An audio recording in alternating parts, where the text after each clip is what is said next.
So just, one of the first things that comes up is, this war that the United States and Israel are prosecuting in Iran. Um, what does that have to do with us?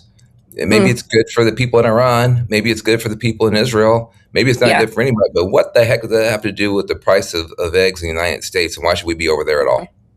Yeah. So, what's very interesting about what's happening right now with this war is that there is also a narrative warfare about how this is, this is Israel's war, this is not America's war, and to be America first means to be against this war. I think what people miss is the fact that the very, very most simple fact that Israel is the buffer between the terrorists and the United States. So, when this regime came to power in 1979, it enshrined in its charter death to America and death to Israel. It's part of its constitution, it's part of its official slogan. That isn't just rhetoric, that is its objective. Its objective is to eliminate Israel and the United States. Why?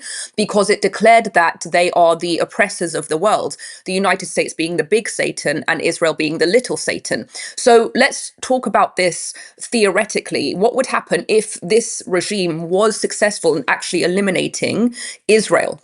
Israel right now is holding down the fort to prevent the presence of all of these terrorist groups that are trying to attack it. It is preventing the presence of Hezbollah in Lebanon, of the Houthis in Yemen, of Hamas in Gaza, and preventing this regime from extending its empire out into the world, because that's its objective, is to export the revolution. Now, if Israel was to fail and these powers, were to succeed all across the Middle East, their second objective after Israel's collapse is to go for the United States because they want to export their revolution out into the world. Now, you could say, I don't see how this is my problem. The reason that you don't see why this is your problem is because right now Israel is fighting this war on your behalf. And you've been so protected by this government and Israel in this alliance, okay?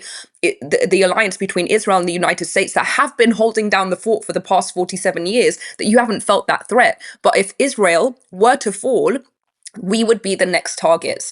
And so you can say that the immediate targets of this regime right now is the Iranian people and the Israeli people, but the American people are just behind if this Mhm. regime succeeds.